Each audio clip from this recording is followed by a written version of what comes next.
Hello everyone. तो आप जो आज की वीडियो है इसमें हम देखेंगे कि गोली दर्पण से जो हमारी संबंधित जितनी परिभाषाएं हैं उनको देखेंगे। ठीक है। तो जैसे कि यहाँ पर मैंने सभी को लिख लिया है कि हमारी कौन कौन सी परिभाषा होती है। ध्रुव होता है, वक्रता केंद्र होता है, वक्रता त्रिज्या, मुख्य अक्ष और मुख्य फोकस, मुख्य फोकस दूरी हो गई और फोकस तल हो गया। ये सभी जो हमारी है एक एक जो बोल सकते हैं शब्द है, टर्म है। ठीक है, जिनका हमें आगे बस ऐसे ही यूज पड़ेगा। कोई भी सवाल रहेगा, कुछ भी रहेगा, ऐसे ही जो भी हमारे हैं इन्हीं शब्दों का यूज किया रहेगा। ठीक है, तो इनका हमें मतलब समझना जरूरी है कि मान लो कि अगर किसी सवाल में दे दिया कि वक्रता केंद्र ये है, ठीक है, वक्रता त्रिज्या ये चीज है, तो हमें उस चीज को समझना पड़ेगा कि वक्रता त्रिज्या है क्या, तभी तो उस चीज को सवाल को करोगे। ठीक है, तो इन्हीं सारी चीजों के बारे में यहाँ पर हम अभी बात करेंगे। जैसा कि मैंने पिछली वीडियो में आपको बहुत अच्छे से समझा दिया था कि हमारा जो गोली दर्पण वो क्या होता है।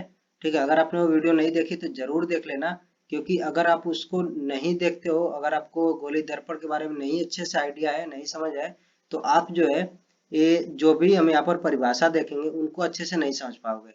ठीक है, हो सक वीडियो लंबी है, ठीक है, वीडियो लंबी भी हो सकती है, इसकी मैं गारंटी नहीं कर रहा कि लंबी नहीं होगी, लेकिन जो है आपको चीजें एकदम अच्छे से समझ में आएंगी। ठीक है, ये जो भी यहाँ पर शब्द है ये आपके लिए नए हो सकते हैं, तो हो सकता है कि आपको जो है याद रखने में थोड़ा सा दिक्कत हो, लेकिन जो है समझना बहुत जरूरी है। ठीक है, तो जैसे कि अब मैं आपको यहाँ पर सबसे पहले बनाता हूँ कि गोली दर्पण जैसे क्या होता है। गोली दर्पण मैंने आपको बताया था कि या तो उत्तल दर्पण होगा या फिर अवतल दर्पण होगा। तो जो भी ध्रुव होगा सब में एक ही चीज रहेगा, इसकी जो परिभाषा है वो सबके लिए एक रहेगी।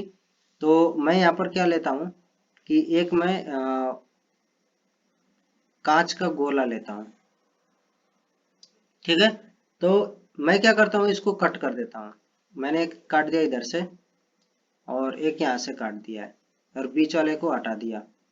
ठीक है, तो मैंने आपको बताया था कि अगर मैं यहाँ पर बाहर वाले को पॉलिश कर देता हूँ तो क्या होगा, मेरा ये अवतल दर्पण बन जाएगा।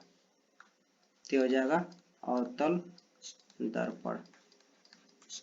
अगर मैं अंदर वाले को पॉलिश कर देता हूँ तो मेरा क्या हो जाएगा, उत्तल दर्पण हो जाएगा। अब देखिए, अब मान लेते हैं मैं कोई एक यहाँ पर दर्पण लूंगा, दोनों के लिए सेम होगा। अब ध्रुव की मैं बात करता हूँ। ठीक है, इंग्लिश में बोलते हैं इसको पोल। और ऊपर जो मैंने लिखा है गोली दर्पण से संबंधित परिभाषाएं, तो परिभाषा को इंग्लिश में बोलते हैं डेफिनेशन। और रिलेटेड टू का मतलब हो गया कि संबंधित, और टू का मतलब से, और स्फेरिकल का मतलब हो गया कि गोली, और दर्पण का मतलब हो गया मिरर। ठीक है, तो related to spherical mirror definition यहाँ पर है। अब पहले हम बात करेंगे ध्रुव क्या होता है। तो मैं एक दर्पण लेता हूँ, मान लेते हैं कि हमारा मैं अवतल दर्पण ले लेता हूँ। मैंने अवतल दर्पण ले लिया। अब अवतल दर्पण क्या है कि ऐसे कुछ एक यहाँ पर जो है गोले का एक भाग है। ठीक है, मैंने आपको बताया था कि कैसे जो हम गोले को काट करके इस तरह से बनाए।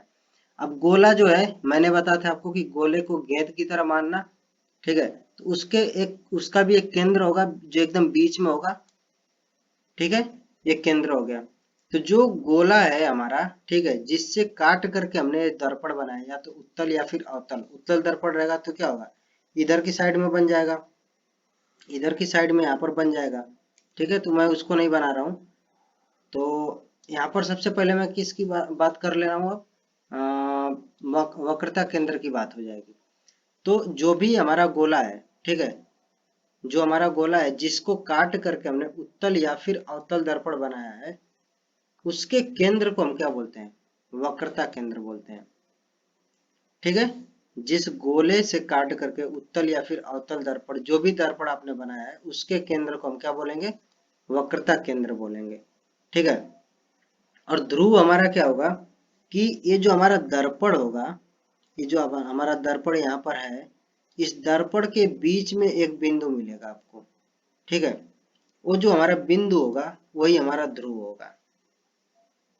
और ये जो ध्रुव हमारा होगा, और ये जो जो भी गोले का केंद्र होगा जिसको हमने वक्रता केंद्र बोला है, ये एकदम एक सीध में होंगे। ठीक है, तो अगर आप इनको मिलाओगे तो ऐसे एकदम एक सीध में मिल जाएंगे। आपने मिला दिया, तो ये हमारा आ जाता है मुख्य अक्ष।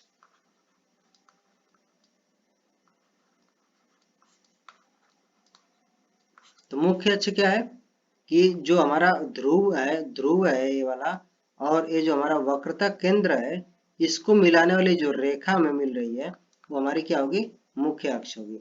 तो हमने क्या बता दिया कि वक्रता केंद्र क्या है कि हमारा जो भी उत्तल या अवतल दर्पण होगा कहीं ना कहीं किसी एक गोले से काटा गया होगा, ठीक है। तो जिस भी गोले से काटा जाएगा उसका एक केंद्र होगा, वो जो केंद्र होता है वही हमारा वक्रता केंद्र होता है, ठीक है। और दूसरा हमारा ध्रुव क्या होता है कि जो भी हमारा दर्पण होगा उसका जो मध्य बिंदु होगा वो हमारा क्या होगा, वो ध्रुव होगा, ठीक है। तो और तीसरी चीज हमारी आएगी वक्रता त्रिज्या। तो जैसा कि आपको पता होगा कि हमारा एक क्या होता है, वृत्त होता है। तो वृत्त में एक केंद्र है और एक परिधि है, इसके बीच में जो भी दूरी है क्या होती है, त्रिज्या होती है। इसके बीच में जो दूरी होती है क्या होती है, त्रिज्या। तो ऐसे ही हमारा जब एक गोला है तो गोला भी कुछ इसी तरह का है। तो इसके और इसके बीच में ये जो दूरी हमें मिलती है वो हमें मिलती है वक्रता त्रिज्या, ठीक है। ये वाली दूरी क्या हो जाएगी, वक्रता त्रिज्या। यानी कि अगर मैं बात करूं वक्रता केंद्र और ध्रुव के बीच की जो दूरी है वो क्या है, वक्रता त्रिज्या। इसको कैपिटल आर से दिखाते हैं, ठीक है। तो ये भी ध्यान रखना कि कैपिटल आर से वक्रता त्रिज्या को हम दिखाते हैं कैपिटल आर से। और ये कहां से कहां तक के बीच की दूरी है, ये जो केंद्र है और ये जो ध्रुव है इसके बीच की दूरी है। और मुख्य अक्ष के बारे में हमने बात कर लिया कि मुख्य अक्ष क्या है, केंद्र और यानी वक्रता केंद्र और ध्रुव के बीच की जो मिलाने वाली जो रेखा है वो हमारी हो जाएगी मुख्य अक्ष। अब हमारी है मुख्य फोकस। तो हो सकता है ये चीज अभी आपको थोड़ी सी न समझ में आए। तो जैसा कि हम क्या करते हैं कि प्रकाश यहाँ पर डालते हैं। जब प्रकाश की किरणें यहाँ पर आती हैं ऐसे इस एक दूसरे के समांतर, एक दूसरे का नहीं बोल सकते, हम बोल सकते हैं कि जो मुख्य अक्ष हमारा है, ठीक है, ये ध्रुव हो गया, ये हमारा वक्रता केंद्र हो गया और ये हमारा मुख्य अक्ष हो गया। तो जब हमारे जो प्रकाश की किरणें हैं वो अगर मुख्य अक्ष के अगर समांतर आ रही हैं, ठीक है, समांतर का मतलब कि इनके बीच में दूरी जो है वो हमेशा बराबर रहे, ठीक है। हर जगह पर दूरी किरण और मुख्य अक्ष के बराबर रहे। तो ये जो किरण है और ये जो मुख्य अक्ष है दोनों क्या होंगे, समांतर होंगे। जब भी हम दो लाइन के समांतर होने की बात करेंगे तो दोनों लाइन के बीच में जो दूरी होगी वो हर जगह पर समान होगी, तभी वो एक दूसरे के समांतर कहलाते हैं, ठीक है। तो मैं क्या बोला कि जो प्रकाश की किरण है अगर वो मुख्य अक्ष के समांतर आ रही है, ठीक है, तो यहाँ पर समांतर आ रही, और ऐसे एक और मैं प्रकाश की किरण लेता हूँ जो उसके समांतर रहेगी। तो ये दोनों परावर्तन के बाद जिस बिंदु से होकर के जाएंगी, जिस बिंदु पर एक दूसरे को काटेंगी वो क्या होता है, वही होता है हमारा जो मुख्य फोकस होता है, ठीक है। तो यहाँ से परावर्तित होंगी, ये वाली परावर्तित होकर इधर जाएगी, ये परावर्तित होकर इधर जाएगी, और ये जो मुख्य अक्ष पर जहां पर काट रही है वो होता है मुख्य फोकस, ठीक है। तो इसको कैपिटल एस एफ से दिखाते हैं। और जो फोकस दूरी हमारी होती है यही मुख्य फोकस और ध्रुव के बीच की दूरी को हम बोलते हैं मुख्य फोकस, और इसको हम स्मॉल एफ से लिखते हैं, ठीक है। तो यहाँ पर अगर मैं क्या करता हूँ कि मुख्य अक्ष के समांतर यहाँ पर एक लाइन बनाता हूँ और यहाँ पर एक प्रकाश किरण डालता हूँ मुख्य अक्ष के समांतर, और ये दोनों जो है यहाँ पर परावर्तन के बाद से मुख्य अक्ष पर यहाँ पर मिल रही है। तो ये हमारा क्या हो जाएगा, मुख्य फोकस, और इसके बीच की जो दूरी है वो हमारी हो जाएगी फोकस दूरी, ठीक है। अब है हमारा एक फोकस तल। तो आपको मैंने बताया था कि तल क्या होता है पिछली वीडियो में। तो ये कुछ इस तरह से एक तल है, ठीक है। तल के लिए मैं बोल दूंगा कि आप क्या करो, एक जो है पेज ले लो, ठीक है, पेज फाड़ो और उसको जो है सीधा एकदम रख के रख देना, ठीक है। किसी मेज पर या कहीं पर भी रख देना, जैसे भी रखोगे उस पेज को तो एक तल होगा। आप उस पर जो है हाथ जहां भी फेरोगे आपका तल होगा, ठीक है। जैसे कुछ इस तरह से, ये क्या है, ये पूरा आपका एक तल है, ठीक है। अगर मैंने ऐसे बना दिया तो ये पूरा आपका एक तल है, ठीक है। अगर मैंने कुछ इस तरह से बना दिया तो ये भी एक क्या है, तल है। तो ऐसे ये जो हमारा फोकस है इस पर भी एक तल बनेगा, ठीक है। तो ये हमारा हो गया फोकस तल। फोकस तल कहाँ होता है, मुख्य फोकस से होकर के जाता है, ये जो तल होता है।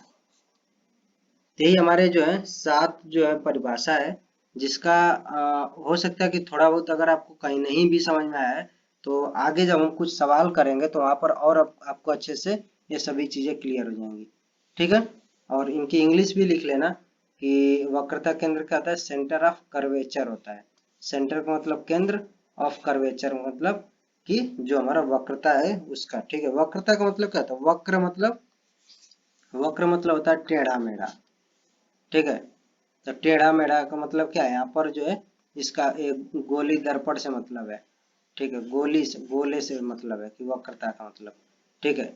और मुख्य का मतलब आपको पता ही है कि मेन जो चीज होता है या फिर प्रिंसिपल होता है, इंग्लिश में बोलते हैं, ऐसे ही।